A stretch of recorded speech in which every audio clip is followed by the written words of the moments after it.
ಜನಕ್ಕೆ ಏನ್ ಹೆಲ್ಪ್ ಮಾಡ್ಬೇಕು ಅನ್ನೋದು ನೋಡಿ. ಅದನ್ನ ಬಿಟ್ಬಿಟ್ಟು ನಂದು ಚೆನ್ನಾಗೈತೆ ಇದು ಚೆನ್ನಾಗಿಲ್ಲ ಇದು ಸಿರೇಡ್ ಅಂತ ನೀವು ಏನಾದ್ರು ತೋರಿಸ್ತಾ ಇದ್ದೀರಾ, ಅದೇನ ಸಿಗಾಕೋತು ಅಂದ್ರೆ ಡೈರೆಕ್ಟ್ ಮೂಲೆಲಿ ಇದ್ರು ಗೊತ್ತಿಲ್ಲ ಹುಡಿಕ ಬಂದು ಕಂಬಿ ಎಣ್ಸಿಸ್ತೀನಿ.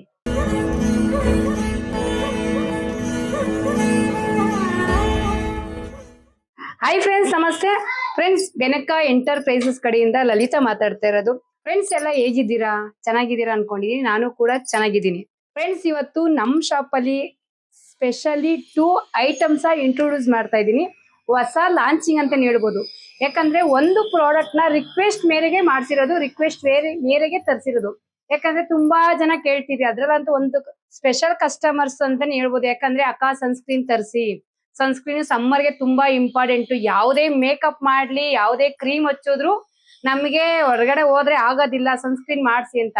ಬಟ್ ನಾನು ನಿಜ ಹೇಳ್ಬೇಕು, ತುಂಬಾ ದಿನಗಳಿಂದ ಬೇಡಿಕೆ ಇಟ್ಟು ಇವತ್ತು ನಮ್ ಶಾಪ್ ಅಲ್ಲಿ stretch mark with sunscreen lotion 2 product ಬಗ್ಗೆನು ಸ್ವಲ್ಪ ಎಕ್ಸ್ಪ್ಲೇನ್ ಮಾಡಿ ಅದ್ರ ಬಗ್ಗೆ ಹೊಸದಾಗಿ ಇಂಟ್ರೊಡ್ಯೂಸ್ ಮಾಡೋಣ ಅಂತ ಬಂದಿದ್ದೀನಿ ಫ್ರೆಂಡ್ಸ್. ಈಗ ಆಕ್ಚುಲಿ ಎಲ್ಲರೂ ಗೊತ್ತು ಸನ್ಸ್ಕ್ರೀನ್ ಅಂದ್ರೆ ಏನು ಅಂತ, ಅದ್ರ ಬಗ್ಗೆ ಹೇಳ್ತೀನಿ. ನೆಕ್ಸ್ಟ್ ಸ್ಟೆಚ್ ಮಾರ್ಕ್ ಅಂದ್ರೆ ಏನು ಅಂತ. ಈಗ ಸನ್ಸ್ಕ್ರೀನ್ ಅಂತ ತಗೊಂಡಾಗ ನಾನು ನಮ್ಮ ಇದ್ರಲ್ಲಿ ಕಂಪನಿಯಲ್ಲಿ ಹೇಳಿ ಮಾಡ್ಸಿರೋಂಥದ್ದು. ನಾನಂತೂ ಹೋಮ್ ಮೇಡ್ ಅಲ್ಲಿ ಮಾಡಿಲ್ಲ, ನಾನು ಯೂಟ್ಯೂಬ್ ಇನ್ಸ್ಟಾಗ್ರಾಮ್ ಅಲ್ಲಿ ನೋಡ್ಕೊಂಡಂತೂ ತಯಾರಿಸಿಲ್ಲ. ಇದು ಒಂದು ದೊಡ್ಡ ಕಂಪನಿ ಬ್ರ್ಯಾಂಡ್ ಇಂದ ತಂದಿರೋ ಸನ್ಸ್ಕ್ರೀನ್ ಅಂತಾನೆ ಹೇಳ್ಬೋದು. ಯಾಕೆ ಅಂತ ಅಂದ್ರೆ ನಾವು BL ಬ್ಯೂಟಿ ಪ್ರಾಡಕ್ಟ್ ಅಲ್ಲಿ ಯಾವುದೇ ಇದೀವಿ ಅದ್ರಲ್ಲಿ ಇವತ್ತಿನ ನಮ್ಮ ಲೇಡೀಸ್ಗೆ, ನಮ್ಮ ಜನಕ್ಕೆ ವರ್ತ್ ಆಗಿರೋದು, ಇಂಪಾರ್ಟೆಂಟ್ ಆಗಿರೋದು. ಯಾಕಂದ್ರೆ ಈಗ ಬೇಸಿಗೆ ಕಾಲ ಆಗಿರೋದ್ರಿಂದ ಸಮ್ಮರ್ ಸೀಸನ್, ಯಾಕಂದ್ರೆ ನಾವು ಆಚೆಗಡೆ ಹೋಗಕ್ ಆಗ್ತಿಲ್ಲ, ಹೆವಿ ಬಿಸಿಲು. ನಾವ್ ಏನೇ ಮೇಕಪ್ ಮಾಡ್ಲಿ, ಯಾವುದೇ ಕ್ರೀಮ್ ಹಾಕಿದ್ರು ಕೂಡ ನಮಗೆ ರಕ್ಷಾ ಕವಚವಾಗಿ ಒಂದು ಕ್ರೀಮ್ ಬೇಕು. ಅದ್ರಲ್ಲೂ ಸನ್ಸ್ಕ್ರೀನ್ ಲೋಷನ್ಗಳು ಡಾಕ್ಟರ್ ಫಸ್ಟ್ ಪ್ರಿಫರೆನ್ಸ್ ಸನ್ಸ್ಕ್ರೀನ್ ಹಚ್ಚಿ ಅಂತ, ಮುಖಕ್ಕೆ ಕೈಗಳಿಗೆ ಸನ್ಸ್ಕ್ರೀನ್ ಪ್ರೊಟೆಕ್ಟ್ ಮಾಡಿ ಅಂತ ಹೇಳ್ತಾರೆ. ಬಟ್ ನಾನು ನಮ್ ಪ್ರಾಡಕ್ಟ್ ಅಲ್ಲಿ ಕೂಡ ಆಡ್ ಆಗಿರೋದ್ರಿಂದ ಏನ್ ಹೇಳಿರ್ಲಿಲ್ಲ. ಯಾಕಂದ್ರೆ ಎರಡೆರಡಕ್ಕೆ ಏನ್ ಬಂಡವಾಳ ಹಾಕ್ತೀರಾ ಅನ್ನೋ ಒಂದು ಕಾರಣಕ್ಕೆ. ಈಗ ಇದ್ರಲ್ಲೇ ಬಂದಿರೋದ್ರಿಂದ ಸನ್ಸ್ಕ್ರೀನು ಇದು ಒಂದು 30 ಗ್ರಾಮ್ಸ್ ಇರುತ್ತೆ. Reasonable price. ಒಂದ್ಸರಿ ಸನ್ಸ್ಕ್ರೀನ್ ನ ಪ್ರತಿಯೊಬ್ರು ಹೊರಗಡೆ ಹೋಗ್ಬೇಕಾದ್ರೆ ನೀವ್ ಯಾವ್ದೇ ಕ್ರೀಮ್ ಹಚ್ಚಿದಾಗ ಇದನ್ನ ಒಂದು ನೋಡಿ ಈ ತರ ಇರುತ್ತೆ. ಇದು ಸನ್ಸ್ಕ್ರೀನ್ ಕ್ರೀಮ್ ಇಶ್ಯೂ ನಲ್ಲಿ ಇರುತ್ತೆ. ಇದು ಜೆಲ್ ಟೈಪ್ ಅಲ್ಲಿ ಇರಲ್ಲ, ಕ್ರೀಮ್ ಇಶ್ಯೂದಲ್ಲಿ ಇರುತ್ತೆ. ಇದು 30 ಗ್ರಾಮ್ಸ್ ಇರುತ್ತೆ ಡಬ್ಬ. ಕ್ರೀಮ್ ಇಶ್ಯೂ ನಲ್ಲಿ ಇರುತ್ತೆ, ಕ್ರೀಮ್ ತರ. ಜಸ್ಟ್ ಎಷ್ಟೋ ಜನ ಯಾವುದೇ ಕ್ರೀಮ್ ಹಚ್ಚಲ್ಲ ಅನ್ನೋರು ಜಸ್ಟ್ ಸನ್ಸ್ಕ್ರೀನ್ ಹಚ್ಕೊಂಡಾದ್ರೂ ಹೋಗ್ಬೋದು. ಅಥವಾ ಅವರು ಯಾವುದೇ ಕ್ರೀಮ್ಸ್, ಈಗ ನಮ್ ಕ್ರೀಮ್ಸೇ ಆದ್ರೂ ಹಚ್ಕೊಂಡು ಅದ್ರ ಮೇಲೂ ಬಿಸಿಲು ಹೊರಗಡೆ ಹೋಗ್ತಾ ಇದೀವಿ ಅಂದ್ರೆ ಈ ತರ ಕ್ಲೀನ್ ಆಗಿ ಹಿಂಗ್ ಹಚ್ಕೊಂಡ್, ಮಾಮೂಲಿ ನಾವ್ ಏನ ಕ್ರೀಮ್ ಹಚ್ಚಿತೀವೋ ಅದೇ ತರ ನೀವು 2 ಕೈಲೂ ಉಜ್ಬೇಡಿ. ಅದೇನು ಇದಲ್ಲ, ಜಸ್ಟ್ ಸ್ಮೂತ್ ಆಗಿ ಸಾಫ್ಟ್ ಆಗಿ ಈ ತರ ಒಂದ್ ಸ್ವಲ್ಪ ಸನ್ ಪ್ರೊಟೆಕ್ಟ್ ಮಾಡ್ಕೊಳ್ಳಿ. ನಾವ್ ಯಾವುದೇ ಮೇಕಪ್ ಮಾಡಿರ್ಬೋದು, ನಮ್ ಕ್ರೀಮ್ ಹಚ್ಕೊಂಡಿರ್ಬೋದು, ಇದ್ರ ಮೇಲೆ ಸನ್ಸ್ಕ್ರೀನ್ ಆಗಿ ಸ್ವಲ್ಪ ತಗೊಂಡು ಹಚ್ಕೊಂಡು ಹೋದಾಗ ನಾವ್ ಎಷ್ಟೇ ಬಿಸಿಲಿಗೆ ಅವಾಯ್ಡ್ ಮಾಡಿದ್ರು ಅದಕ್ಕೆ ಆದ ಇಂಗ್ರೀಡಿಯೆಂಟ್ಸ್ ಆಡ್ ಮಾಡಿರೋದ್ರಿಂದ ಸನ್ ಪ್ರೊಟೆಕ್ಟ್ ಮಾಡುತ್ತೆ. ನಮ್ ಸ್ಕಿನ್ಗೆ ಏನು ಡ್ಯಾಮೇಜ್ ಆಗಲ್ಲ. ಎಷ್ಟೋ ಜನ ಯೂಸ್ ಮಾಡಲ್ಲ, ಒಬ್ಬೊಬ್ರು ಆಲ್ಮೋಸ್ಟ್ ಯೂಸ್ ಮಾಡ್ತಾ ಇದ್ದೀರಾ. ಆಕ್ಚುಲಿ ಹೇಳ್ಬೇಕಂದ್ರೆ ನಾನು ಕೂಡ ಯೂಸ್ ಮಾಡ್ತಿಲ್ಲ. ಯಾಕೇಳಿ ನನ್ನ ಅಂಗಡಿಯಿಂದ ಮನೆಯಲ್ಲಿದ್ದೆ, ನಾನು ಹೊರಗಡೆ ಹೋಗ್ತಿರ್ಲಿಲ್ಲ. ಹೋದ್ರು ಕಾರಲ್ಲಿ ಹೋಗ್ತಿದ್ದೆ ಬರ್ತಿದ್ದೆ. ಬಟ್ ಆದ್ರೆ ಈಗ ಹೊರಗಡೆ ಇರೋದ್ರಿಂದ ಸುಮಾರು ಜನ ಓಡಾಡೋರು, ಬಸ್ಸಲ್ಲಿ ಓಡಾಡೋರು, ಈ ಬೇಸಿಗೆ ಕಾಲ ತುಂಬಾ ಜನ ರಿಕ್ವೆಸ್ಟ್ ವಿಡಿಯೋ ಇದು ನನಗೆ, ಅಕ್ಕ ಸನ್ಸ್ಕ್ರೀನ್ ತರಿಸಿ ಅಂತ. ನಾವೆಲ್ಲ ಸರ್ಚ್ ಮಾಡ್ತಾ ಹೋದಾಗ ಪ್ರೈಸ್ ಕೂಡ ಜಾಸ್ತಿ ಇತ್ತು. ನಾನೇ ಅನ್ಕೋತಿದ್ದೆ ನಮ್ ಕಸ್ಟಮರ್ ಏನಪ್ಪಾ ಈ ಕ್ರೀಮ್ಗೆ ಇಷ್ಟ ಆಗ್ತಾರೆ, ಇದಕ್ಕೆ ಏನಕ್ಕೆ ಇಷ್ಟೊಂದು ದುಡ್ಡು ಕೊಡ್ತಾರ ಅಂತ. ಬಟ್ ಆದ್ರೂ ಕೂಡ ಜಸ್ಟ್ 100 ಪೀಸ್ 30 ಗ್ರಾಮ್ಸ್ ಅಲ್ಲಿ ತರಿಸ್ಕೊಂಡಿದೀನಿ. ಒಂದೊಂದ್ಸಾರಿ ಪ್ರತಿಯೊಬ್ರು ಯೂಸ್ ಮಾಡಿ. ಯಾಕಂದ್ರೆ ಅವಶ್ಯಕತೆ ಇರೋರು ಸನ್ಸ್ಕ್ರೀನ್ ಬಿಸಿಲಿಗೆ ತುಂಬಾ ಹೋಗೋಂತವ್ರು ಯೂಸ್ ಮಾಡಿ. ಇದು ಬೆಸ್ಟ್ ಆಗಿದೆ, ಒಳ್ಳೆ ರಿಸಲ್ಟ್ ಇದೆ. ಇನ್ನು ಸ್ಟೆಚ್ ಮಾರ್ಕ್ ಇದಂತೂ ಹೇಳ್ಬೇಕು ಅಂತ ಅಂದ್ರೆ ನೋಡಿ, ಇದು ಸ್ಮಾಲ್ ಡಬ್ಬಿ, ಜಸ್ಟ್ 15 ಗ್ರಾಮ್ಸ್ ಅಷ್ಟೇ. ಇದು ಕೂಡ 100 ಪೀಸ್ ಹಾಕ್ಸ್ಕೊಂಡಿದೀನಿ. ಸ್ಟೆಚ್ ಮಾರ್ಕ್ ಅಲ್ಲಿ ಏನಪ್ಪಾ ವಿಶೇಷತೆ ಅಂದ್ರೆ ಫ್ರೆಂಡ್ಸ್ ಎಲ್ಲರೂ ಗೊತ್ತು. ಯಾಕಂದ್ರೆ ಅವಾಗ ನಮ್ ಟೈಮಲ್ಲಂತೂ ಇರ್ಲಿಲ್ಲ. ಪ್ರತಿಯೊಬ್ಬರಿಗೂ ಡೆಲಿವರಿ ಆದಾಗ ಇಲ್ಲಿ ಸ್ಟೆಚ್ ಮಾರ್ಕ್ ಅಂತೂ ಬಂದಿರುತ್ತೆ ಅಲ್ವಾ. ಅದು ನಾವು ಈಗೆಲ್ಲ ಸ್ವಲ್ಪ ಫ್ಯಾನ್ಸಿ ಡ್ರೆಸ್ಸಸ್ ಹಾಕೋದ್ರಿಂದ ಅದು ನಮ್ ಲೇಡೀಸ್ಗೆ ಇರಿಟೇಷನ್ ಅನ್ಸ್ತಾ ಇತ್ತು. ಎಲ್ಲದಕ್ಕೂ ಸೊಲ್ಯೂಷನ್ ಐತೆ, ಇದಕ್ಕೇನು ಸೊಲ್ಯೂಷನ್ ಇಲ್ವಾ ಅಂತ. ಬಟ್ ಆದ್ರೆ ಇದು ಸ್ಟೆಚ್ ಮಾರ್ಕ್ ನಾನು ವಿಡಿಯೋ ಮಾಡ್ದಾನೆ ಸುಮಾರು ಜನಕ್ಕೆ ನನ್ನ ಕಸ್ಟಮರ್ಗೆ ತಂದು ಕೊಟ್ಟಿದ್ದೀನಿ. ಅದು ಕೂಡ ಕಾಸ್ಟ್ಲಿ ಇತ್ತು. ಇದು 3 ಅಷ್ಟಿತ್ತು, ಬಟ್ ಕಾಸ್ಟ್ಲಿ ಇತ್ತು. ಬಟ್ ಇವತ್ತು ಅದನ್ನೇ ಸ್ವಲ್ಪ ಕ್ವಾಂಟಿಟಿಲಿ ತರಿಸಿದೀವಿ. ಇದು 15 ಗ್ರಾಮ್ಸ್ ಅಷ್ಟೇ ಇರುತ್ತೆ. ಜಸ್ಟ್ 15 ಡೇಸ್ ಟೈಮ್ ಕೊಡ್ತೀನಿ. 15 ಡೇಸ್ ಅಲ್ಲಿ ಸ್ಟೆಚ್ ಮಾರ್ಕ್ ನಿಮ್ಗೆ ಕಾನ್ಫಿಡೆಂಟ್ ಸ್ಯಾಟಿಸ್ಫ್ಯಾಕ್ಷನ್ ಆಗಿಲ್ಲ ಅಂದ್ರೆ ನಾನು ಅಮೌಂಟ್ ವಾಪಸ್ ಕೊಡ್ತೀನಿ. ಯಾಕಂದ್ರೆ ಇದಕ್ಕೆ ಹಾಕಿರೋ ಇಂಗ್ರೀಡಿಯೆಂಟ್ಸ್ ಅಷ್ಟು ಸ್ಪೆಷಲ್ ಆಗಿರುತ್ತೆ ಅಂತಾನೆ ಹೇಳ್ಬೋದು. ನನ್ನ ಹತ್ರ ಫುಲ್ ಚಾರ್ಟ್ ಕಳ್ಸಿದ್ದಾರೆ.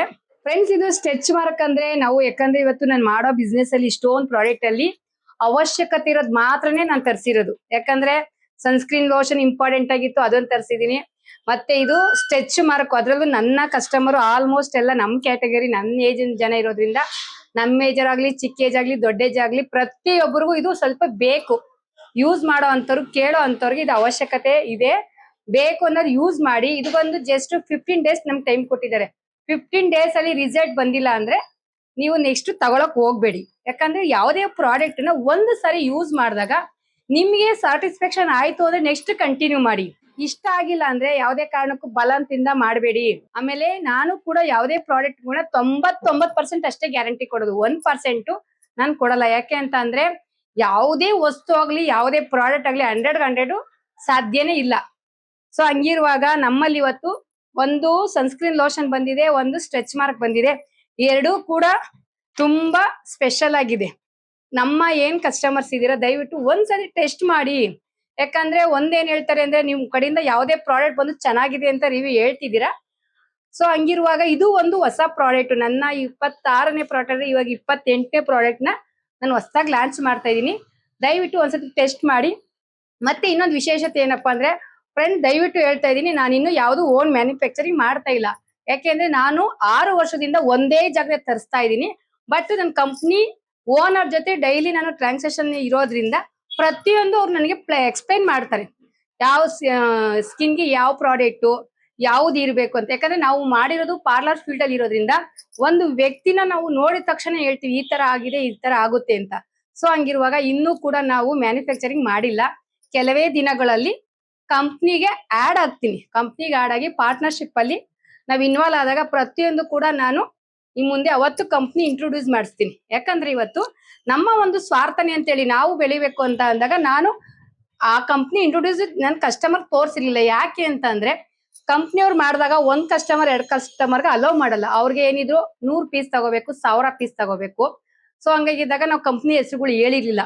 ಕಂಪನಿ ಹೆಸರುಗಳು ಹೇಳ್ತಾ ಇರೋದ್ರಿಂದ ಏನ್ ಮಾಡ್ತಿದ್ದೀರಾ ಅಂತ ಅಂದ್ರೆ ಕೆಲವೊಂದು ಜನ ಸೈಜ್ ಕೊಳಕ್ ಆಗದೇನೆ. ಯಾಕಂದ್ರೆ ಇವತ್ತು ನಮ್ಮ ಬ್ಯೂಟಿ ಪ್ರಾಡಕ್ಟ್ ಏನಿದೆ, ನನ್ ಕೆಳಗಡೆ ಶಾಪ್ ಬಟ್ ಫ್ಯಾನ್ಸಿ ಸ್ಟೋರ್ ಇರೋದ್ರಿಂದ, ಇಲ್ಲಿ ಪಾರ್ಲರ್ ಇರೋದ್ರಿಂದ ನನ್ ಪ್ರಾಡಕ್ಟ್ ತಕ್ಕಮಟ್ಟಿಗೆ ಹೋಗ್ತಿದೆ. ಯಾಕಂದ್ರೆ ನಾನು ಇಲ್ಲಿ ಯಾರನ್ನೂ ಬಲವಂತ ಮಾಡ್ತಿಲ್ಲ, ಯಾರಿಗೂ ರಿಕ್ವೆಸ್ಟ್ ಕೊಡ್ತಿಲ್ಲ, ಮತ್ತೆ ಹೆಚ್ಚಿಗೆ ನನ್ ದುಡ್ಡು ತಗೋತಾನೂ ಇಲ್ಲ. ಅದಕ್ಕೊಂದು ವ್ಯಾಲಿಡ್ ಆಗಿ ಎಷ್ಟು ತಗೋಬೇಕೋ ಅಷ್ಟೇ ತಗೋತಾ ಇದೀನಿ. ಪ್ರಾಡಕ್ಟ್ ಇಷ್ಟ ಆಗಿರೋದಕ್ಕೆ ನೀವು ನಿಮ್ ಫ್ಯಾಮಿಲಿ, ನಿಮ್ ಫ್ರೆಂಡ್ಸ್ಗೆ ಎಕ್ಸ್ಪ್ಲೇನ್ ಮಾಡ್ತಾ ಇರೋದ್ರಿಂದ ಕ್ರೀಮು ಅದು ಗ್ರೌತ್ ಆಗ್ತಿದೆ. ಸೊ ಗ್ರೌತ್ ಆಗಿರೋದ್ ನೀವೇನ್ ಮಾಡ್ತಿದ್ದೀರಾ ಅಂದ್ರೆ ಆ ಕ್ರೀಮ್ ಅಲ್ಲಿ ತತ್ತವ್ರೆ, ಈ ಕ್ರೀಮ್ ಸರಿಗಿಲ್ಲ, ಈ ಕ್ರೀಮ್ ಅಲ್ಲಿ ಅದಿದೆ ಇದಿದೆ ಅಂತ. ದಯವಿಟ್ಟು ಹೇಳ್ತೀನಿ ಕೇಳಿ. ಸಾಕ್ಸ್ ಇಲ್ದಂಗೆ ಏನಾನ ಹೇಳಿದ್ರೆ ಕಂಪ್ನಿ ಕಡೆಯಿಂದ ಕೇಸ್ ಫೈಲ್ ಆಯ್ತು ಅಂದ್ರೆ ಅವ್ರು ಕೇಳೋಷ್ಟು ದುಡ್ಡು ಕಟ್ಕೊಡ್ಬೇಕಾಗುತ್ತೆ. ಯಾಕಂದ್ರೆ ಯಾರುನು ಮನೇಲಿ ತಯಾರಿಸ್ತಿಲ್ಲ, ಕಂಪನಿ ವೈಸ್ ಅಲ್ಲಿ ಮಾಡ್ತಿರ್ತಾರೆ. ಕಂಪನಿ ವೈಸ್ ಅಲ್ಲಿ ಮಾಡ್ತಿರ್ಬೇಕಂದ್ರೆ ಸುಮ್ನೆ ಮಾಡಲ್ಲ. ಅವರು ರಿಜಿಸ್ಟ್ರೇಷನ್ ಮಾಡ್ಬೇಕು, GST ಕಟ್ಟಿರ್ಬೇಕು, ಅವ್ರಿಗೆ ಫಾರ್ಮುಲಾ ರೆಡಿ ಮಾಡ್ಸಿರ್ತಾರೆ, ಪ್ರತಿಯೊಂದು ಅವ್ರಿಗೆ ಚೆಕಿಂಗ್ ಇರುತ್ತೆ. ಆ ಚೆಕಿಂಗ್ ಅಲ್ಲಿ ಪಾಸ್ ಆದ್ರೆ ಮಾತ್ರ ಅವ್ರು ಮಾಡಕ್ಕಾಗೋದು. ಅರ್ಥ ಆಯ್ತಾ? ಅದನ್ಬಿಟ್ಟು ನಾನು 1.5 ವರ್ಷದಿಂದ ಟ್ರೈನಿಂಗ್ ಮಾಡಿದ್ದೆ, 5 ವರ್ಷದಿಂದ ಮಾಡಿದ್ದೀನಿ, ನಾನ್ ಮಾಡಿದೀನಿ ಅಂತ ನಾನಂತೂ ದಯವಿಟ್ಟು ಹೇಳ್ಕೊಳಲ್ಲ. ನಾವು ಒಳ್ಳೆ ಕಡೆಯಿಂದ ತರಿಸ್ತಾ ಇದೀನಿ, ಕೊಡ್ತಾ ಇದೀನಿ. ಇವತ್ತು ನನಗೂ ಅವ್ರಿಗೂ ಅಗ್ರಿಮೆಂಟ್ ಆಗಿರುತ್ತೆ. ಯಾಕಂದ್ರೆ ನಾನು 1000 ಜನಕ್ಕೆ ಕ್ರೀಮ್ ತಗೋತಾ ಇರೋದ್ರಿಂದ ಕ್ರೀಮ್ ಅಲ್ಲಿ ಏನೇ ಕಂಪ್ಲೇಂಟ್ ಬಂದ್ರು ಕಂಪ್ನಿ ಓನರ್ ಅನ್ನೋದಕ್ಕೆ ನನಗೆ ಅಗ್ರಿಮೆಂಟ್ ಆಗಿರೋದ್ರಿಂದ ಧೈರ್ಯವಾಗಿ ನಾನು ಪ್ರಾಡಕ್ಟ್ ಕೊಡ್ತಾ ಇದ್ದೀನಿ. ಪ್ರಾಡಕ್ಟ್ ಅಲ್ಲಿ ಏನಾದ್ರು ನೆಗೆಟಿವ್ಸ್ ಇತ್ತು ಅಂದ್ರೆ ಕಂಪ್ನಿಯವರು ಅಗ್ರಿಮೆಂಟ್ ಮಾಡಲ್ಲ ಅಲ್ವಾ? ಸೊ ಹಂಗಿರುವಾಗ ದಯವಿಟ್ಟು ಇನ್ನೂ ಒಂದು ಪಾಯಿಂಟ್ ಏನಪ್ಪಾ ಅಂದ್ರೆ ನೋಡಿ, ಕಸ್ಟಮರ್ ಹೇಳೋದು ಸಹಜ ಗುಣ. ಯಾಕೆಂದ್ರೆ ಪಾಪ ಅವರು ಇವತ್ತು ಇಲ್ಲಿ ತಗೊಂಡಿರ್ತಾರೆ, ನಾಳೆ ಇನ್ನೊಂದ್ ತಗೋತಾರೆ. ಅವ್ರಿಗೆ ಅಕ್ಕ ಇದು ಇಷ್ಟ ಆಗಿಲ್ಲ, ಇದು ಚೆನ್ನಾಗಿದೆ, ಇದು ದುಡ್ಡು ಜಾಸ್ತಿ ಆಯ್ತು ಅಂತ ಕಾಮನ್ ಆಗಿ ನನ್ನ ಹತ್ರ 1000 ಜನ ಹೇಳ್ತಾರೆ. ಯಾಕಂದ್ರೆ ಇನ್ಸ್ಟಾಗ್ರಾಮ್ ಇವತ್ತು ನಿಮ್ಗೆ ಗೊತ್ತಂಗೆ ಸೋಷಿಯಲ್ ಮೀಡಿಯಾದಲ್ಲಿ ಪೇಜ್ ಸ್ಕ್ರೋಲ್ ಮಾಡ್ತಿದ್ರೆ ಅವ್ರದ್ದು ಬರ್ತಾ ಇರುತ್ತೆ. ಇಲ್ಲಿರೋ ಜನ ಅಲ್ಲಿ ಹೋಗ್ತಾರೆ, ಅಲ್ಲಿರೋ ಜನ ಇಲ್ಲಿಗೆ ಬರ್ತಾರೆ. ಈ ಪೇಜ್ ತಗೊಂಡೋಗ್ಬಿಟ್ಟು ತಾವ್ ತಂದಿದೀನಿ ಅಂತ ಅಂದ್ರೆ ನಿಮ್ಗೆ ಗ್ರೌತ್ ಆಗಿಲ್ಲ, ನಿಮ್ಗೆ ಬೆಳವಣಿಗೆ ಇಲ್ಲ ಅಂದ್ರೆ ಬಾಯಿ ಮುಚ್ಕೊಂಡಿರಿ. ಆಗಿಲ್ವಾ? ಅಟ್ಲೀಸ್ಟ್ ಗ್ರೌತ್ ಆಗಕ್ಕೆ ಜನಕ್ಕೆ ಏನ್ ಹೆಲ್ಪ್ ಮಾಡ್ಬೇಕು ಅನ್ನೋದು ನೋಡಿ. ಅದನ್ನ ಬಿಟ್ಬಿಟ್ಟು ನಂದು ಚೆನ್ನಾಗೈತೆ, ಇದು ಚೆನ್ನಾಗಿಲ್ಲ, ಇದು ಸಿರೇಡ್ ಅಂತ ನೀವು ಏನಾದ್ರು ತೋರಿಸ್ತಾ ಇದ್ದೀರಾ, ಅದೇನ ಸಿಗಾಕೋತು ಅಂದ್ರೆ ಡೈರೆಕ್ಟ್ ಮೂಲೆಲಿ ಇದ್ರು ಗೊತ್ತಿಲ್ಲ ಹುಡಿಕ ಬಂದು ಕಂಬಿ ಎಣ್ಸಿಸ್ತೀನಿ. ಅದಂತೂ ಸತ್ಯ. ಯಾಕೆ ಅಂದ್ರೆ ಯಾರು ಕದ್ದು ಮುಚ್ಚಿ ಬಿಸ್ನೆಸ್ ಮಾಡಲ್ಲ, ಎಲ್ಲ ಬದುಕ್ಬೇಕು, ಒಳ್ಳೇದಾಗ್ಬೇಕು ಅಂತ ಇಟ್ಕೊಂಡೇ ಬಂದಿರ್ತಾರೆ. ಇವಾಗ ನನಗೆ 2-3 ಬಂತು. ಯಾಕೆ ವೆಯ್ಟ್ ಮಾಡ್ತಾ ಇದೀನಿ ಅಂದ್ರೆ ಕ್ಲಿಯರ್ ಆಗಿ ನಂಗೆ ಸಾಕ್ಷಿ ಸಿಗ್ಬೇಕು, ಅದಕ್ಕೋಸ್ಕರ ವೆಯ್ಟ್ ಮಾಡ್ತಾ ಇದೀನಿ. ಯಾಕಂದ್ರೆ ನೀವು ಕಷ್ಟ ಪಡ್ತಾ ಇದೀರಾ, ಏನಕ್ಕೆ ಪಡ್ತಾ ಇದೀರಾ? ಬದುಕ್ಬೇಕು, ಜೀವನ ಮಾಡ್ಬೇಕು ಅಂತ. ಅದನ್ನ ಒಳ್ಳೆ ರೀತಿಲಿ ಮಾಡಿ. ಇವ್ರನ್ನ ತುಳ್ದಿ ನೀವೇನ್ ಬೆಳಿತೀರಾ? ನಿಮ್ಮ ಓನ್ ಬುದ್ಧಿಯಿಂದ ಮಾಡಿ ತರಿಸಿ. ಪ್ರಪಂಚ ವಿಶಾಲವಾಗಿದೆ, ಮ್ಯಾನುಫ್ಯಾಕ್ಚರ್ ಬೇಜಾನ್ ಜನ ಇದ್ದಾರೆ. ಎಲ್ಲಿ ಪ್ರಾಡಕ್ಟ್ ನಿಮ್ಗೆ ಚೆನ್ನಾಗಿ ಸಿಗುತ್ತೋ ಅದನ್ನ ತೋರಿಸಿ. ಮ್ಯಾನುಫ್ಯಾಕ್ಚರಿಂಗ್ ಮಾಡೋರು ಪ್ರತಿಯೊಂದು ಡೀಟೇಲ್ಸ್ ಇಟ್ಕೊಂಡು ಮಾಡ್ತಾರೆ. ಅದನ್ನ ಬಿಟ್ಬಿಟ್ಟು ಮಾರೋರೆಲ್ಲ ಹೋಗಿ ಹುಡ್ಕೋಕ್ ಆಗಲ್ಲ ಅಲ್ವಾ? ಸೊ ಹಂಗಾಗಿ ತುಂಬಾ ಜನ ಮೋಸ ಮಾಡೋರು ಇದಾರೆ. ಅದಕ್ಕೆ ದಯವಿಟ್ಟು ಏನ್ ಹೇಳ್ತಾ ಇದೀನಿ ಅಂದ್ರೆ, ಪ್ರಾಡಕ್ಟ್ ನ ನಾನು ಯಾವ್ದೇ ಕಾರಣಕ್ಕೂ 100 ಅಂತ ಹೇಳಲ್ಲ. ಪ್ರಾಡಕ್ಟ್ ಈ ತರ ಇದೆ, ನಿಮ್ಗೆ ಇಷ್ಟ ಆದ್ರೆ ಯೂಸ್ ಮಾಡಿ, ಇಷ್ಟ ಆಗಿಲ್ವಾ ಬೇಡ ತಗೋಬೇಡಿ. ಅದನ್ನ ಬಿಟ್ಬಿಟ್ಟು ಇಲ್ಲೋಗಿ ಅವ್ರಿಗೆ ಹೇಳೋದು. ಆಕ್ಚುಲಿ ಹೇಳ್ಬೇಕು ಅಂದ್ರೆ ನನ್ಗೆ ಬಂದಿರೋ ಇನ್ಫಾರ್ಮೇಶನ್ ಪ್ರಕಾರ ಕಸ್ಟಮರ್ದು ತಪ್ಪಿಲ್ಲ. ಅವರು ಕಾಮನ್ ಆಗಿ ಹೇಳಿದ್ದಾರೆ. ಯಾವ್ದೋ ಯೂಟ್ಯೂಬ್ ಅಲ್ಲಿ ತಗೊಂಡೋ 3 ತಿಂಗಳು ಚೆನ್ನಾಗಿತ್ತು, ಆಮೇಲೆ ಸ್ವಲ್ಪ ನಾವು ಬಿಸಿಲಲ್ಲಿ ಹೋಗಿ ಬಂದೋ ಈಚಿಂಗ್ ಆಯ್ತು ಅಂತ. ಆದ್ರೆ ಮ್ಯಾನುಫ್ಯಾಕ್ಚರಿಂಗ್ ಮಾಡ್ತಿರೋರು ಏನ್ ಮಾಡ್ಬೇಕು? ಆ ಬಿಸಿಲ್ ಏನು ಕೆಲಸ ಇದ್ದಿದ್ರೆ ಹೌದಾ ಹೋಗ್ಲಿ ಬಿಡಿ ತಗೊಳ್ಳಿ ಅಂತ ಹೇಳೋದು ಒಂದು ಸಭ್ಯತೆ, ಒಂದು ಮಾನವೀಯತೆ. ಯಾಕಂದ್ರೆ ಅವರು ದುಡಿತಾವ್ರೆ, ಅದೇ ತರದ ಇನ್ನೊಬ್ರು ಅವ್ರ ಏನ್ಬಿಟ್ಟು ಅದನ್ನೇ ಪ್ಲಸ್ ಪಾಯಿಂಟ್ ಮಾಡ್ಕೊಂಡ್ಬಿಟ್ಟು ಇದು ಚೆನ್ನಾಗಿಲ್ಲ, ಇದು ಸಿರಾಡಿ ಇದೆ, ಇದನ್ನ ಯೂಸ್ ಮಾಡ್ಬೇಡಿ ಅಂತ ಹೇಳಿದಾಗ ನಿಮ್ಮ ಪ್ರಾಡಕ್ಟ್ ಅಲ್ಲಿ ಅಷ್ಟು ನೀವು ಗ್ಯಾರಂಟಿ ಕೊಡ್ತೀರಾ? ಅಷ್ಟು ನೀವು ಸ್ಟಡಿ ಮಾಡಿದೀರಾ? 200% ಕೊಡ್ತೀರಾ? ಹಂಗಾರೆ ನಿಮ್ ಪ್ರಾಡಕ್ಟ್ ಅಲ್ಲಿ ಏನು ಬರೋದೇ ಇಲ್ವಾ? ಅವೆಲ್ಲಾನು ಚರ್ಚೆ ಮಾಡ್ತಾ ಹೋದ್ರೆ ಬೇಜಾನ್ ಇದೆ. ಇವತ್ತು ನನ್ಗೂ ಕಸ್ಟಮರ್ ಕೊಟ್ಟಿದ್ದಾರೆ, ಅದೇ ಕೆಲಸ ನಾವು ಮಾಡಿದ್ರೆ ನಿಮ್ಗೂ ನಮ್ಗೂ ಏನು ವ್ಯತ್ಯಾಸ ಇರಲ್ಲ. ಅಂತ ಅವಶ್ಯಕತೆ ನನಗಿಲ್ಲ. ನನಗೆ ನಮ್ಮ ಭಾಷೆಲಿ ಹೇಳ್ತಾರೆ ಕೆರ್ಕೊಳಕ್ಕೆ ಪುರ್ಸೋತಿಲ್ಲ ಅಂತ. ಹಂಗಿರುವಾಗ ಯಾರ್ದು ಹುಡಿಕೊಂಡು ಅವ್ರನ್ನ ತುಳಿಯೋದ್ ನೋಡ್ತಾ ಇಲ್ಲ. ನಾವು ಮಾಡೋ ಕೆಲಸ ಕರೆಕ್ಟ್ ಆಗಿತ್ತು ಅಂದ್ರೆ ಯಾರೇನು ಮಾಡಕ್ಕಾಗಲ್ಲ. ದಯವಿಟ್ಟು ವಾರ್ ಮಾಡಿ ಹೇಳ್ತಾ ಇದೀನಿ. ಕಸ್ಟಮರ್ ಹೇಳಿದ್ರು ಅಂತ ಫೋಟೋಸ್ಗಳು ಹಾಕೋದು, ಫೋಟೋಸ್ಗಳು ಹಾಕ್ದಾಗ ಏನಾನ ಬಂತು ಅಂದ್ರೆ ನಾನ್ ಮಾತಾಡಲ್ಲ, ಕಂಪ್ನಿಯವ್ರು ಕರ್ಕೊಬಂದ್ ನಿಲ್ಸ್ತೀನಿ. ನಂದ್ ಹೆಸರು ಇರುತ್ತೆ, ಇರಲ್ಲ ಅಂತ ಹೇಳಲ್ಲ. BLL ಸರಿಗಿಲ್ಲ ಅಂತ ನೀವು ಪ್ರೂವ್ ಮಾಡ್ಬೇಕು ಅಂದ್ರೆ ಪ್ರತಿಯೊಂದು ಡೀಟೇಲ್ಸ್ ಇರ್ಬೇಕು. ಆ ಡೀಟೇಲ್ಸ್ ಸರಿ ಇಲ್ಲ ಅನ್ನೋದು ಪ್ರೂವ್ ಮಾಡ್ಬೇಕು. ಅವತ್ತು ನಾನು ತಲೆ ಬಾಗ್ತೀನಿ. ಅದನ್ನ ಬಿಟ್ಬಿಟ್ಟು ಹಿಂಗ್ ಇಟ್ಕೊಂಡ್ಬಿಟ್ಟು ಸರಿ ಇದು ಸರಿಗಿಲ್ಲ ಅಂತ ಹೇಳಿದ್ರೆ ದಯವಿಟ್ಟು ಹೇಳ್ತೀನಿ ಯಾವ ಮಟ್ಟಕ್ಕೆ ಹೋಗಕ್ಕೂ ರೆಡಿ ಇರ್ತೀವಿ ನಾವು. ಅದನ್ನ ಹೇಳ್ತಾ ಇದು ವಾರ್ನ್ ಅಂತಾನು ಹೇಳ್ತೇನೆ. ಯಾಕಂದ್ರೆ ನಾವು ಕೂಡ ಬದುಕ್ಬೇಕು, ಒಳ್ಳೆ ರೀತಿಲಿ ಕಸ್ಟಮರ್ಗೆ ಸೇವೆ ಆಗ್ಬೇಕು ಅಂತ ಬಂದಿರೋರು. ಅದನ್ನ ಬಿಟ್ಬಿಟ್ಟು ಇದು ಸರಿಗಿಲ್ಲ ಅದನ್ನ ಸರಿಗಿಲ್ಲ ಅಂತ ನಾವು ಒಬ್ರಿಗೊಬ್ರು ಹೇಳ್ಕೊಂಡಂತೂ ನಾನು ಬದುಕ್ತಾ ಇಲ್ಲ. ನನ್ ಕೆಲ್ಸ ಏನು, ನಾನು ಏನ್ ಕೊಡ್ಬೇಕು, ನನ್ಗೆ ಏನ್ ಗೊತ್ತು ಅದನ್ನ ತೋರಿಸ್ತಾ ಇದೀನಿ. ಕಸ್ಟಮರ್ ಇಷ್ಟ ಇರೋರು ತಗೋತಾರೆ, ಇಷ್ಟ ಹೇಳಿದ್ರು ಸ್ಕ್ರೋಲ್ ಮಾಡ್ತಾ ಇರ್ತಾರೆ, ಅಷ್ಟೇ ತಾನೇ. ಅದನ್ನ ಬಿಟ್ಬಿಟ್ಟು ನಾನು ಮನೇಲೆ ಕುತ್ಕೊಂಡು ಓಮ್ ಮೇಡಲ್ ಮಾಡ್ತಾ ಇದೀನಿ, ನಾನು ಕಂಪ್ನಿ ಮಾಡ್ಕೊಂಡಿದೀನಿ, ನಂದು ಪ್ಯೂರಿಟಿ ಅನ್ನೋದಲ್ಲ. ನಿಮ್ಮ ಪ್ಯೂರಿಟಿನ ನೀವು ತಿಂಗಳಿಗೆ 10,000 ಕ್ರೀಮ್ ಸೇಲ್ ಮಾಡಿ ಅವತ್ತು ತೋರಿಸಿ, ಅದು ಒಪ್ಕೋತೀನಿ. ಅದನ್ನ ಬಿಟ್ಬಿಟ್ಟು ಅವ್ರದ್ದು ಅಷ್ಟ್ ಚೆನ್ನಾಗಿ ಹೋಯ್ತಾ ಇದೆ, ಅವ್ರದ್ದು ಅಷ್ಟ್ ಚೆನ್ನಾಗಿ ರಿವ್ಯೂ ಅವ್ರ ಸ್ಟೇಟಸ್ ಅಲ್ಲಿ ಹಾಕ್ತಾವ್ರೆ, ಅಷ್ಟು ಇದ್ ಬರ್ತಾ ಇದೆ ಅಂದ ತಕ್ಷಣ ಅದು ಸರಿಯಲ್ಲ ಅನ್ನೋದಲ್ಲ. ಅದಕ್ಕೆಲ್ಲ ಪ್ರೊಸೀಜರ್ ಪಕ್ಕಾ ಮಾಡ್ಕೊಂಡೆ ಬಿಸ್ನೆಸ್ ಮಾಡ್ತಾ ಇರೋದು. ಇದೇ ಲಾಸ್ಟ್ ಅಂಡ್ ಫಸ್ಟ್.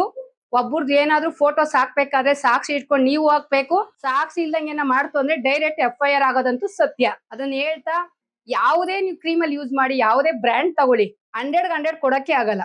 ಉದಾಹರಣೆ ಅಡ್ಗೆ ಇವಾಗ ಏನ್ ಹೇಳ್ತಾರೆ ಇವಾಗ ಊಟದ ಇನ್ಸ್ಪೆಕ್ಷನ್ ಆಯ್ತು ಅಂತಾರೆ, ಫುಡ್ ಪಾಯ್ಸನ್ ಆಗಿದೆ ಅಂತಾರೆ. ಹಂಗನ್ಬಿಟ್ಟು ಊಟಕ್ಕೆ ವಿಷ ಹಾಕೊಂಡಿರ್ತೀವ. ನೀರ್ ಅಡ್ಜಸ್ಟ್ ಆಗಿಲ್ಲ, ಆಯಿಲ್ ಅಡ್ಜಸ್ಟ್ ಆಗಿಲ್ಲ ಅಂತಾರೆ. ನಾವು ಬೇಕು ಅಂತ ಮಾಡಿರ್ತೀವ. ಸೊ ಅದೆಲ್ಲ ಬಂದಿರುತ್ತೆ. ಈಗ ಹೋಯ್ತಾರೆ ಆಸ್ಪತ್ರೆ ಇಲ್ಲ, ಡಾಕ್ಟರ್ ಸರಿ ಇಲ್ಲ ಅಂತಾರೆ. ಡಾಕ್ಟರ್ ಕೋಟಿಗಟ್ಟೆ ಖರ್ಚು ಮಾಡಿ ಓದಿರೋನ್ ಸರಿಗಿರಲ್ವಾ? ಅಲ್ಲಿ ಏನೋ ಒಂದ್ ಮಿಸ್ಟೇಕ್ ಆಗಿರುತ್ತೆ. ಅಷ್ಟು ಬಿಟ್ಬಿಟ್ಟು ಕಂಪ್ನಿ ಸರಿಗಿಲ್ಲ, ಕ್ರೀಮ್ ಸರಿಗಿಲ್ಲ ಅಂತ ದಯವಿಟ್ಟು ಹೇಳಕ್ ಬರ್ಬೇಡಿ. ಇವತ್ತು ನಾವ್ ಹೇಳ್ತಾ ಇದೀವಿ, ನಮ್ಗೆ ಎಷ್ಟೋ ನಮ್ದೇ ಇರುತ್ತೆ. ಫಸ್ಟ್ ನಮ್ಮ ಮನೆಯದ್ನ, ನಮ್ ಶಾಪ್ನ ನಮ್ಮ ತಿದ್ಕೊಳ್ಳೋಣ. ನಾವು ಇನ್ನೊಬ್ರು ತೋರ್ಸಕ್ ಹೋದ್ರೆ ನಮ್ಮ ತೋರ್ಸ್ರು ಇನ್ನೊಬ್ರು ಇರ್ತಾರೆ. ಇವತ್ತಾದ್ರೂ ನಾನು ತೋರಿಸ್ತಾ ಇಲ್ಲ, ಬೇಡ ನನಗೆ, ನನ್ ಕೆಲ್ಸ ಐತೆ. ಕಸ್ಟಮರ್ ಫೋನ್ ಎತ್ತಕ್ಕಾಗಲ್ಲ, ಕಸ್ಟಮರ್ ಸರ್ವಿಸ್ ಮಾಡ್ಬೇಕು ನಾವು. ಅದನ್ನ ಬಿಟ್ಬಿಟ್ಟು ಅವ್ರು ಸರಿಗಿಲ್ಲ ಅಲ್ಲಿ ಬೇಡ ಇಲ್ಲಿ ತಗೋಬೇಡಿ ನನ್ನ ಹತ್ರ ಬರ್ರಿ ಅಂತ ನಾನು ಯಾರನ್ನೂ ಕರೆಯೋದಿಲ್ಲ. ನಿಮ್ಗೆ ಎಲ್ಲಿ ಇಷ್ಟ ಆಗುತ್ತೋ ಅಲ್ಲಿ ತಗೊಳ್ಳಿ, ಎಲ್ಲಿ ನಿಮ್ಗೆ ನಿಮ್ ಪ್ರೈಸ್ಗೂ ಅವ್ರು ಕೊಡೋ ಐಟಮ್ಸ್ ಇಷ್ಟ ಆಗುತ್ತೋ ಅಲ್ಲಿ ತಗೊಳ್ಳಿ. ಅದನ್ನ ಬಿಟ್ಬಿಟ್ಟು ನನ್ನ ಹತ್ರನೇ ತಗೋಬೇಕು ಅಂತ ಏನಿಲ್ಲ. ಯಾಕಂದ್ರೆ ನಾವು ಕೂಡ ತಂದು ಮಾರ್ತಾ ಇರೋದು. ನಾವು ವರ್ಷಾನ್ಗಂಟೆ ಕಲ್ತ್ಬಿಟ್ಟು ಏನ್ ಮಾಡಿಲ್ಲ. ನಾನು 6 ವರ್ಷದಿಂದ ಕೊಡ್ತಾ ಇದೀನಿ, 6 ವರ್ಷದ ಜನ ಯೂಸ್ ಮಾಡ್ತಾವ್ರೆ. ನಾನು ಕೂಡ ಇವತ್ತು ಪ್ರೆಸೆಂಟ್ ಯೂಸ್ ಮಾಡ್ತಾ ಇದೀನಿ. ನಮ್ಮ ಆಫ್ಲೈನ್ ಅಲ್ಲಿ ಯೂಸ್ ಮಾಡ್ತಾವ್ರೆ. ಯಾಕಂದ್ರೆ ಇನ್ನೂ ಒಂದು ಈ ಆನ್ಲೈನ್ ಅಲ್ಲಿ ಆದ್ರೆ ಗೊತ್ತಿರಲ್ಲ, ಯೂಸ್ ಮಾಡ್ತಾರೆ, ಒಪ್ಕೊಡೋಣ.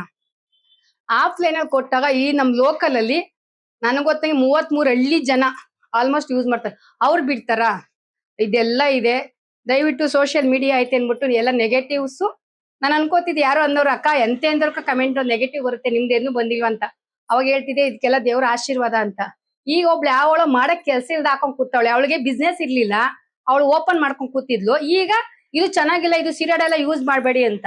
ನಾನ್ ಹಂಗೂನು ಸ್ವಲ್ಪ ಕೈಗೆ ಎತ್ಕೊಂಡು, ಬಟ್ ಒಂದೇ ಒಂದ್ ನಮ್ಮ ಮನೆಯವ್ರು ಹೇಳಿದ್ರು, ತಾಳ್ಮೆ ಇರ್ಲಿ, ಇಂಥ 1000 ಜನ ಬೊಗಳ್ತಾ ಇರ್ತವೆ, ಬೊಗಳ್ಕೊಳ್ಳಿ. ನಿನ್ ಕೆಲ್ಸ ನೀನ್ ಮಾಡು, ಇನ್ನೂ ಐತೆ ಟೈಮು ಅಂದ್ರು. ಕೆಲವೇ ದಿನದಲ್ಲಿ ಅದಕ್ಕೆ ಉತ್ತರ ಎಲ್ಲ ಕೊಡ್ತೀವಿ. ಇದ್ರ ಬಗ್ಗೆ ಒಂದು ಡೀಟೇಲ್ಸ್ ಬೇಕಿತ್ತು, ಯಾಕಂದ್ರೆ ಒಂದು ಕಾನ್ಫಿಡೆಂಟ್ ಕೊಡ್ಬೇಕಿತ್ತು. ಪ್ರಾಡಕ್ಟ್ ನ ಎಲ್ಲರೂ ಮಾಡ್ತಾರೆ, ಎಲ್ಲರೂ ಯೂಸ್ ಮಾಡ್ತಾರೆ. ನಿಮ್ಗೆ ಎಲ್ ಬೇಕೋ ಇಷ್ಟ ಅಲ್ಲಿ ತಗೊಳ್ಳಿ. ಇಲ್ಲಿ ಹೋಗ್ಬಿಟ್ಟು ಅಲ್ಲೇ ಹೇಳೋದು, ಅಲ್ಲೇ ಹೋಗ್ಬಿಟ್ಟು ಇಲ್ಲಿ ಹೇಳಕ್ ಹೋಗ್ಬೇಡಿ. ಯಾಕಂದ್ರೆ ನೀವು ಒಬ್ಬೊಬ್ರಿಗೂ ದುಡ್ಡು ಕೊಟ್ಟಿರ್ತೀರಾ, ಒಬ್ಬೊಬ್ರು ತಾವು ಐಟಮ್ಸ್ ತಗೋತೀರಾ. ನಿಮ್ಗೆ ಇಷ್ಟ ಆಗೋದು ಅದು ನಿಮಗ್ ಬಿಟ್ಟಿದ್ದು. ಇಷ್ಟ ಇತ್ತು ಅಂದ್ರೆ ನೀವು ಕಂಟಿನ್ಯೂ ಬರ್ತೀರಾ, ಇಷ್ಟ ಇಲ್ಲ ಅಂದ್ರೆ ಸ್ಟಾಪ್ ಆಯ್ತೀರಾ. ಅದನ್ನ ಬಿಟ್ಬಿಟ್ಟು ಅವ್ರಿಗೆ ಹೇಳಿದ ತಕ್ಷಣ ಅವ್ರಿಗೆ ಮಾಡಕ್ ಕೆಲಸ ಇಲ್ಲ, ಅದೇ ಒಂದ್ ಪಾಯಿಂಟ್ ಇಟ್ಕೊಂಡು ವಿಡಿಯೋ ಮಾಡಲ್ಲ. ಹಂಗ್ ಮಾಡ್ಬೇಕು ಅಂದ್ರೆ ನಾನು ದಿನ ಬೆಳಗಾಗೆದ್ದು ಯೂಟ್ಯೂಬ್ ಇನ್ಸ್ಟಾಗ್ರಾಮ್ ಅಲ್ಲಿ ಬರೋ ಪ್ರತಿಯೊಬ್ರು ಬರಿಬೋದಾಗಿತ್ತು. ಬಟ್ ಅದು ನನ್ನ ಅವಶ್ಯಕತೆ ಇಲ್ಲ, ಅದು ನಮ್ಗೆ ಶೋಭೆ ಅನ್ಸೋದಿಲ್ಲ. ನಮ್ ಹೆಣ್ಮಕ್ಳಾಗಿತ್ಕೊಂಡು ನಮ್ ಕೆಲ್ಸ ನಾವ್ ಮಾಡ್ಬೇಕು, ನಾವು ಬೆಳೆಯೋದ್ ನೋಡ್ಬೇಕು, ನಮ್ ಕೆಲ್ಸದಲ್ಲಿ ನಾವ್ ನೋಡ್ಬೇಕು. ನಮ್ ತಟ್ಟೆಲೆ ನೊಣ ಬಿದ್ದಿರ್ತದೆ, ಅಲ್ಲೋಗಿ ಜಿಲ್ಲೆ ಹುಡ್ಕೋದಲ್ಲ ಕೆಲ್ಸ. ಹಂಗೆಲ್ಲ ಹೇಳ್ತಾ ಬೇಜಾನಿದೆ. ಬಟ್ ನನ್ಗೆ ಇಲ್ಲಿವರೆಗೂ ಕಸ್ಟಮರ್ ಅಲ್ಲಿ ಏನೋ ಮಿಸ್ಯೂಸ್ ಆಗುತ್ತೆ ಅನ್ಕೊಂಡ್ರೆ, ಕಸ್ಟಮರ್ ಅಲ್ಲಿ ಒಂದ್ ತಪ್ಪಾದ್ರೂ ಸಜೆಷನ್ ಕೇಳ್ತಾರೆ, ಅಕ್ಕ ಏನ್ ಮಾಡ್ಬೋದು ಅಂತ. ಅದನ್ ಬಿಟ್ಟು ಬಿಸ್ನೆಸ್ ಮಾಡೋರು, ಕಂಪ್ನಿಗಳು ಇಟ್ಕೊಂಡಿರೋರು, ಓನ್ ಆಗಿ ಕೋಟಿ ಲಕ್ಷಾಂತರ ರೂಪಾಯಿ ಬಂಡವಾಳ ಹಾಕಿರೋರು, ಇನ್ನೊಬ್ರು ಕೊಡೋರ್ಗೆ ನೀವ್ ಹೇಳಕ್ ಬಂದಾಗ ಅವರು ತಿರುಗಿ ಸೂತ್ರ ಕೊಟ್ಟಾಗ ನೀವು ತಡ್ಕೋಬೇಕಾಗುತ್ತೆ. ದಯವಿಟ್ಟು ಇನ್ನೊಬ್ರು ಹುಡ್ಕೋದ್ ಬಿಟ್ಟು ನಿಮ್ಮ ಕೆಲಸ ನೀವು ಮಾಡಿ, ನಿಮ್ಮ ವ್ಯವಹಾರ ನೀವು ನೋಡಿ, ನಿಮ್ ಬಿಸ್ನೆಸ್ ನೀವು ಮಾಡಿ. ಅವ್ರು ಸರಿಗಿಲ್ಲ ನನ್ ಸರಿ ಇದೆ ಅಂತ ಹೇಳ್ಕೊಳಕ್ ಹೋಗೋದಲ್ಲ. ನಮ್ದು ಏನಾದ್ರೂ ದೇವ್ರು ಕೊಟ್ಟಿರ್ತಾನೆ. ನಮ್ಗೆ 10 ಐಟಮ್ಸ್ ರೆಡಿ ಮಾಡ್ತೀವಿ, 10 ಐಟಮ್ಸ್ ನಾವು ಪಾಸ್ ಮಾಡಕ್ ಆಗಲ್ಲ. ಸೊ ಹಿಂಗೆಲ್ಲ ಇರುವಾಗ ತುಂಬಾ ಬೇಜಾರಾಯ್ತು, ಇದೇನಪ್ಪ ಹಿಂಗೆ ಅಂತ. ಬಟ್ ನನಗೆ ಕುಗ್ಲಿಲ್ಲ, ಎದ್ರುಕೊಳ್ಳೋದು ಇಲ್ಲ. ಬೇಕಾದವ್ರು ತಗೋತಾರೆ, ಬ್ಯಾಡ್ದಿದ್ರೆ ಹೋಯ್ತಾ ಇರ್ತಾರೆ. ನಾವು ಅಂಗಡಿ ಇಟ್ಟಿರೋದು, ನಾನೇನು ಮ್ಯಾನುಫ್ಯಾಕ್ಚರಿಂಗ್ ಮಾಡ್ಕೊಂಡ್ ಬಂಡವಾಳ ಹಾಕೊಂಡ್ ಕೂತಿಲ್ಲ. ಇನ್ನ ಸನ್ಸ್ಕ್ರೀನ್ ಲೋಷನ್ ಸುಮಾರು ಜನ ಕೇಳ್ತಿದ್ರಿ, ಸನ್ಸ್ಕ್ರೀನ್ ಬೇಕು ನಮ್ಗೆ ಅಂತ. ಸನ್ಸ್ಕ್ರೀನ್ ಬಂದಿದೆ, ಇನ್ನು ಒಳ್ಳೊಳ್ಳೆ ಐಟಮ್ಸ್ ಬರ್ತಾ ಇರುತ್ತೆ. ನಿಮ್ಮೆಲ್ಲರ ಆಶೀರ್ವಾದದಿಂದ ನೆಕ್ಸ್ಟ್ ಕೆಲವೇ ದಿನಗಳಲ್ಲಿ ನಮ್ದೇ ಆದ ಓನ್ ಯೂನಿಟ್ ಓಪನ್ ಮಾಡ್ತಾ ಇದೀವಿ. ಅದಕ್ಕೆಲ್ಲ ನಿಮ್ಗಳ ಸಹಕಾರ ಇರ್ಬೇಕು. ನಾನು ಒಂದೇ ಒಂದ್ ಬರ್ದಿದೆ, ನಮ್ಮ ನಾನ್ ರಾಯರ್ ಹತ್ರ ಕೇಳಿದೆ, ಇಷ್ಟೇ ನನ್ಗೆ ಪ್ರೊಡಕ್ಷನ್ ಆಗ್ಬೇಕು, ನಾನು ಹಿಂಗೆ ಆಗ್ತೀನಿ ಅಂತ. ಈ ಸರಿ ನನ್ಗೆ ಅಷ್ಟು ಪ್ರೊಡಕ್ಷನ್ ನಮ್ ರಾಯರು ಕೊಟ್ಟಿದ್ದಾರೆ. ನಾವು ಯಾವತ್ತು ನಮ್ ಕೆಲ್ಸ ಅಷ್ಟೇ ಮಾಡ್ಬೇಕು, ಕೊಡೋದು ಬಿಡೋದೆಲ್ಲ ದೇವ್ರದ್ದು. ಸೊ ಹಂಗಿರುವಾಗ ಕಂಪನಿ ಕಡೆಯಿಂದಾನೇ ನಾನು ಒಂದು ಯೂನಿಟ್ ಮಾಡ್ಕೋತೀನಿ. ನಾನು ಸಪ್ರೇಟ್ ಆಗಿ ಮಾಡಲ್ಲ, ಕಂಪನಿ ಕಡೆಯಿಂದಾನೇ ನನಗೆ ನಮ್ಮ ಏರಿಯಾಕ್ಕೆ ಒಂದು ಯೂನಿಟ್ ಕೊಡ್ತಾರೆ. ಅವಾಗ ಧೈರ್ಯವಾಗಿ ಇನ್ನೂ ಯಾರೇ ನಮ್ ಪ್ರಾಡಕ್ಟ್ ಯೂಸ್ ಮಾಡ್ತಿದ್ದೀರಾ ಅವ್ರಿಗೆಲ್ಲ ಪ್ರೈಸ್ ಇನ್ನೂ ಕಡಿಮೆ ಮಾಡ್ತೀನಿ, ಇನ್ನೂ ಒಳ್ಳೊಳ್ಳೆ ಆಫರ್ ಕೊಡ್ತೀನಿ. ಇವಾಗ ಏನು 600 ರೂಪಾಯಿ 5 ಸೋಪ್ ಕೊಡ್ತಾವ್ರೆ, 4 ಸೋಪ್ ಕೊಡ್ತಾವ್ರೆ. ಇನ್ನೊಂದು 1 ಮಂತ್ 2 ಮಂತ್ಸ್ ಪ್ರೈಸ್ ಕೂಡ ಎಲ್ಲ ರೀಸನಬಲ್ ಮಾಡ್ತೀನಿ. ನನಗ್ ಬೇಕಾಗಿರೋದು ಸೇವೆ ಅಷ್ಟೇ, ನನ್ಗೆ ದುಡ್ಡು ಮಾಡೋ ಉದ್ದೇಶ ಇಲ್ಲ. ನನಗೆ ಟಾಂಗ್ ಕೊಡೋರಿಗೆ ಉತ್ತರ ಕೊಟ್ಟೆ ಕೊಡ್ತೀನಿ. ಸೊ ಹಂಗಾಗಿ ಕೆಲವೇ ದಿನಗಳಲ್ಲಿ ನಿಮ್ಮೆಲ್ಲರ ಆಶೀರ್ವಾದದಿಂದ ಅತಿ ಶೀಘ್ರದಲ್ಲೇ ಒಂದು ಬಿಗ್ ಅನೌನ್ಸ್ಮೆಂಟ್ ಕೊಡ್ತೀನಿ. ಕೊಡೋದ್ಕಿಂತ ಮುಂಚೆಗೆ ಯಾರು ಏನೇ ಬಂದ್ರು ಎದ್ರುಕೊಳ್ಳಲ್ಲ, ರೆಡಿ ಇರ್ತೀವಿ. ಒಂದು ಸರಿ ರೆಡಿಯಾಗಿ ನಿಂತ್ಕೊಂಡ್ರೆ ಕೋಟಿ ಗಟ್ಲೆ ಲಕ್ಷಾಂತರ ರೂಪಾಯಿ ದಂಡ ಕಟ್ಟುವಂಥದ್ದು ನೀವು ರೆಡಿ ಆಗಿರ್ಬೇಕಾಗುತ್ತೆ. ಅದಂತೂ ಹೇಳ್ತೀನಿ. ಯಾಕಂದ್ರೆ ಮಾನಷ್ಟ ಮೊಕದ್ದಮೆ ನಿಮ್ಗೆ ಗೊತ್ತು, FIR ನಿಮ್ಗೆ ಗೊತ್ತು. ಒಬ್ರನ್ನ ಹೆಸರು ತೋರ್ಸ್ಕೊಂಡು ಇನ್ನೊಬ್ರ ಹೆಸರು ಉಪಯೋಗಿಸಬಾರ್ದು ಅಂತ ಗೊತ್ತಿರೋರು ಯಾರು ಕೆಲಸ ಮಾಡಲ್ಲ. ತಪ್ಪಾಗಿತ್ತು ಅಂದ್ರೆ ಹೇಳಿ, ಏನ್ ಅದಕ್ಕೊಂದು ಸಜೆಷನ್ ಮಾಡ್ಬೋದು, ಏನ್ ತಪ್ಪಾಗ ಸಾಧ್ಯ ಇಲ್ಲ. ಸೊ ಇವೆಲ್ಲ ಇರುವಾಗ ತಿಳ್ಕೊಂಡಿರೋದು, ಈ ಸೋಷಿಯಲ್ ಮೀಡಿಯಾದಲ್ಲಿ ನೆಗೆಟಿವ್ ಜಾಸ್ತಿ ಬೇಡ. ಬತ್ತು ಅಂದ್ರೆ ಸ್ಟಾಪ್ ಮಾಡ್ಕೊಳ್ಳಿಲ್ಲ, ಕಂಟಿನ್ಯೂ ಮಾಡಿ. ಇವೆರಡು ಚಾನ್ಸ್ ನಿಮ್ಗೆ ಕೊಟ್ಟಿರ್ತೀವಿ. ಯಾಕಂದ್ರೆ ಎಷ್ಟೋ ಜನಗಳ ನಾನು ನೋಡಿರ್ತಾರೆ, ನಾನ್ ಯಾರನ್ನು ನೋಡಕ್ ಸಾಧ್ಯ ಇಲ್ಲ. ಇವತ್ತು 6,000 ಜನ ನನ್ನ ಹತ್ರ ಅವ್ರೆ ಅಂದ್ರೆ ನನ್ಗೆ ಯಾರು ಗೊತ್ತಿಲ್ಲ. ಬಟ್ ಆದ್ರೂ ಕೂಡ ನಮ್ ದೇಶದ ಮೂಲೆ ಮೂಲೆಯಿಂದ ನನ್ ಪ್ರಾಡಕ್ಟ್ ಹೋಗ್ತಿದೆ. ಅದಕ್ಕೆ ಹೆಮ್ಮೆ. ಇದಕ್ಕೆಲ್ಲ ಕಾರಣ ನೀವೇ ಅಂತ ಹೇಳ್ಬೋದು. ನನಗೆ ಅಷ್ಟು ನೆಗೆಟಿವ್ ಆಗಿದ್ರೆ ನಾನ್ ಯಾಕೆ ಹಂಗ್ ಮಾಡ್ತಾ ಇದ್ದೆ? ಈಗ ಕಂಪ್ನಿ ಓಪನ್ ಮಾಡಿರೋರು ಅಷ್ಟ್ ಮಾಡಕ್ ಸಾಧ್ಯ ಇಲ್ಲ. ಇವತ್ ನಾನ್ ಮಾಡ್ತಾ ಇದೀನಿ ಅಂತಲ್ಲ, ಇದಕ್ಕೆಲ್ಲ ನನ್ನ ಸೇವೆ, ನನ್ನ ಎಫೆಕ್ಟೇ ನನಗ್ ಕಾರಣ. ಎಷ್ಟೇ ಜನ ಬಂದ್ ತುಳಿಯಕ್ ಬಂದ್ರು ಎತ್ತಕ್ಕೆ ಅಂತ ಒಬ್ರು ಕಾಯತಾನೆ ಇರ್ತಾರೆ, ದೇವ್ರು ಅನ್ನೋದು. ಸೊ ಹಿಂಗಿರುವಾಗ ನಮ್ ಪ್ರಾಡಕ್ಟ್ ಅಲ್ಲಿ ನೆಗೆಟಿವ್ಸ್ ನಾನು ಯಾವ್ದು ಬಂದಿಲ್ಲ ಅನ್ಕೊಂಡಿದ್ದೆ. ಈಗ ಬೇಕು ಅಂತಾನೆ ಕೆಲವೊಂದ್ ಜನ ಮಾಡ್ತಿದ್ದಾರೆ. ಅವ್ರಿಗೆ ಇನ್ನೂ ಸ್ವಲ್ಪ ಪ್ರೂಫ್ ಸಮೇತ ಹಿಡಿದು ಪನಿಷ್ಮೆಂಟ್ ಅಂತೂ ಮಾಡೇ ಮಾಡ್ತೀವಿ, ಬಿಡೋದಿಲ್ಲ. ಒಂದ್ ಎಕ್ಸ್ಕ್ಯೂಸ್ ಕೊಟ್ಟಿದೀನಿ, ಯಾಕಂದ್ರೆ ಈ ವಿಡಿಯೋ ನೋಡ್ತಾರೆ, ನಮ್ನ ವಾಚ್ ಮಾಡ್ತಾರೆ ಅಂತಾನೆ ಇದಕ್ಕೆ ಉತ್ತರ ಕೊಡ್ತೀವಿ. ತಲೆ ಕೆಟ್ರೆ ಗೊತ್ತು ತಾನೆ, ಯಾರು ಬಗ್ಗಲ್ಲ. ದಯವಿಟ್ಟು ನಾನು ಏನ್ ಹೇಳ್ತೀನಿ ಅಂದ್ರೆ, ಎಲ್ಲರೂ ಸಮಾಧಾನ ಹೋಗೋಣ. ಎಲ್ಲರೂ ಬಿಸ್ನೆಸ್ ಮಾಡೋರು ಯಾಕೆ ಬೇಕು ಸುಮ್ನೆ? ನಮ್ದೇ 16 ಕೆಲಸ ಇರ್ತವೆ, ಫೋನ್ಗಳು ಎತ್ತಕ್ಕಾಗಲ್ಲ. ಅದನ್ನ ಬಿಟ್ಬಿಟ್ಟು ಅವ್ರು ಸರಿ ಇಲ್ಲ, ಇವ್ರು ಸರಿ, ನನ್ ಸರಿ, ಒಬ್ರು ತುಳ್ದಿ ಬೆಳಿಬಾರ್ದು. ಯಾವತ್ತು ಬೆಳೆಸಿ ಬೆಳಿಬೇಕು. ಅದು ನಿಜವಾದ ಸಾಧನೆ ಅಂತ ಹೇಳ್ಬೋದು. ಇವತ್ತು ನನಗೆ ನೀವು ಸ್ಟಾಪ್ ಮಾಡಿದ್ರೆ ನನ್ನಿಂದ 15-20 ಜನ ಬೇಜಾರ್ ಸ್ಟಾಪ್ ಆಯ್ತಾರೆ. ಹಂಗ ಅನ್ಬಿಟ್ಟು ಕ್ರೀಮ್ ನಿಲ್ಲಲ್ಲ, ಕ್ರೀಮ್ ಬಂದೇ ಬರುತ್ತೆ, ಕೊಡ್ತೀವಿ. ಬೆಳ್ಸಿರೋನ್ನ ಯಾರು ನಿಲ್ಸಕ್ಕಾಗಲ್ಲ. ಇದು ಒಂದು ರಿಕ್ವೆಸ್ಟ್ ವಿಡಿಯೋ. ನಿಮ್ಗೆ ಇಷ್ಟ ಇದ್ರೆ ಕಂಟಿನ್ಯೂ ಮಾಡಿ, ಇಷ್ಟ ಇಲ್ಲ ಅಂದ್ರೆ ಸ್ಟಾಪ್ ಮಾಡ್ಕೊಳ್ಳಿ. ಅಲ್ಲಿ ಅವ್ರದ್ದು ಹಂಗೆ ಹೇಳ್ತಾವ್ರೆ, ಇಲ್ಲಿ ಇವ್ರದ್ದು ಹೆಂಗೆ ಹೇಳ್ತಾರೆ ಅಂತ ಟೈಮ್ ವೇಸ್ಟ್ ಮಾಡಬೇಡಿ ಅಂತ ಹೇಳ್ತಾ, ಪ್ರತಿಯೊಬ್ರು ಕೂಡ ನಮ್ಮ ಪ್ರಾಡಕ್ಟ್ ಅಲ್ಲಿ ಹೇಗೆ ಸಪೋರ್ಟ್ ಮಾಡ್ತಾ ಇದೀರಾ, ಇದನ್ನೇ ಕಂಟಿನ್ಯೂ ಮಾಡಿ. ನಿಮ್ಮೆಲ್ಲರ ಆಶೀರ್ವಾದದಿಂದ ಮುಂದೆ ಒಳ್ಳೊಳ್ಳೆ ಪ್ರಯೋಜನಗಳು ಹಾಕೊಂಡಿದೀವಿ. ಅದೆಲ್ಲ ಸಕ್ಸಸ್ ಆಗ್ಬೇಕು ಅಂತ ಕೇಳ್ತಾ, ಇದ್ರಲ್ಲಿ ಏನೇ ಡೌಟ್ಸ್ ಇದ್ರು ಎನಿ ಟೈಮ್ ಫೋನು ಮೆಸೇಜ್ ಮಾಡಿ, ನಾನು ಅದಕ್ಕೆ ಆನ್ಸರ್ ಕೊಡ್ತೀನಿ. ಅಕಸ್ಮಾತ್ ಇನ್ನೊಂದು ಏನಪ್ಪಾ ಅಂದ್ರೆ, ಯಾರಿಗಾದ್ರೂ ಪ್ರಾಡಕ್ಟ್ ಲೇಟ್ ಆಗಿ ರೀಚ್ ಆಗಿದ್ರೆ ದಯವಿಟ್ಟು ಇನ್ಫಾರ್ಮ್ ಮಾಡಿ.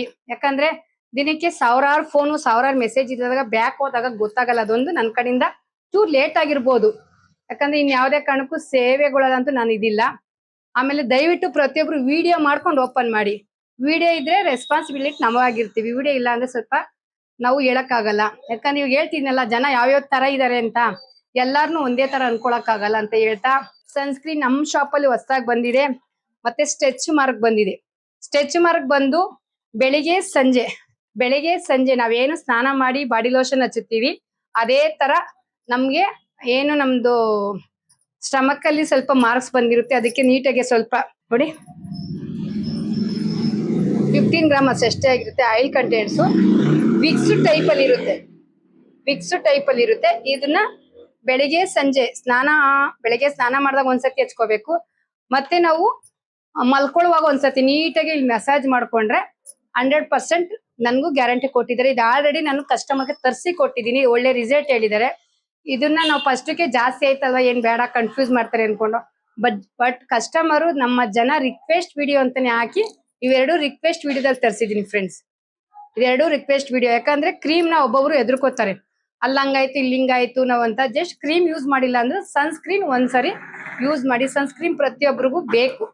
ಆಕ್ಚುಲಿ ಕ್ರೀಮ್ ಅಲ್ಲಿ ಆಡ್ ಆಗಿರುತ್ತೆ, ಆದ್ರೂ ಕೂಡ ಸಮ್ಮರ್ಗೆ ಅಂತ ಯಾರು ಕ್ರೀಮ್ ಯೂಸ್ ಮಾಡದೇ ಇದ್ದವರು ಹಚ್ಚಿ. ಆಮೇಲೆ ಅಕಸ್ಮಾತ್ ಕ್ರೀಮ್ ಯೂಸ್ ಮಾಡೋರು ಕೂಡ ಏನ್ ಭಯ ಇಲ್ಲ. ನಾವು ಕ್ರೀಮ್ ಹಚ್ಚಿ 5 ನಿಮಿಷ 10 ನಿಮಿಷ ಆದ್ಮೇಲೆ ಹೊರಗಡೆ ಹೋಗ್ಬೇಕಾದ್ರೆ ಸನ್ಸ್ಕ್ರೀನ್ ಹಚ್ಕೊಂಡು ಹೋದಾಗ ನಮ್ ಸ್ಕಿನ್ ಪ್ರೊಟೆಕ್ಟ್ ಮಾಡುತ್ತೆ. ಸೂರ್ಯನ ಕಿರಣಗಳು ನಮ್ಮ ಮುಖದ ಮೇಲೆ ಬೀಳ್ದಂಗೆ ಅವಾಯ್ಡ್ ಮಾಡಿ ನಮ್ಗೆ ಬ್ಲಾಕ್ನೆಸ್, ಕಪ್ಪುಗಾಗೋದು ಅವೇನು ಆಗಲ್ಲ, ಚೆನ್ನಾಗಾಗುತ್ತೆ ಸ್ಕಿನ್. ನಾರ್ಮಲ್ ಆಗಿ ಎಷ್ಟೇ ಬಿಸಿಲು ಬಂದ್ರು ಅವಾಯ್ಡ್ ಆಗುತ್ತೆ ಫ್ರೆಂಡ್ಸ್. ಇದ್ರ ಬಗ್ಗೆ ಇನ್ನೇನ್ ಡೀಟೇಲ್ಸ್ ಇಲ್ಲ. ಇನ್ನ ಡೀಟೇಲ್ಸ್ ಬೇಕು ಅಂದ್ರೆ ನಾನು ಗ್ರೂಪ್ ಅಲ್ಲಿ ಅಪ್ಲೋಡ್ ಮಾಡಿರ್ತೀನಿ. ಹಂಗೂ ಯಾರನ್ನ ಬೇಕು ಅಂದ್ರೆ ನಾನು ಇಂಡಿವಿಜುವಲ್ ಆಗಿ ಹೇಳ್ತೀನಿ, ಅಷ್ಟು ಟೈಮ್ ಇಲ್ಲ. ಎಲ್ಲರಿಗೂ ಮತ್ತೊಮ್ಮೆ ಮಗದೊಮ್ಮೆ ಧನ್ಯವಾದಗಳು ಹೇಳ್ತಾ ಈ ವಿಡಿಯೋ ಎಂಡ್ ಮಾಡ್ತೀನಿ ಫ್ರೆಂಡ್ಸ್. Thank you.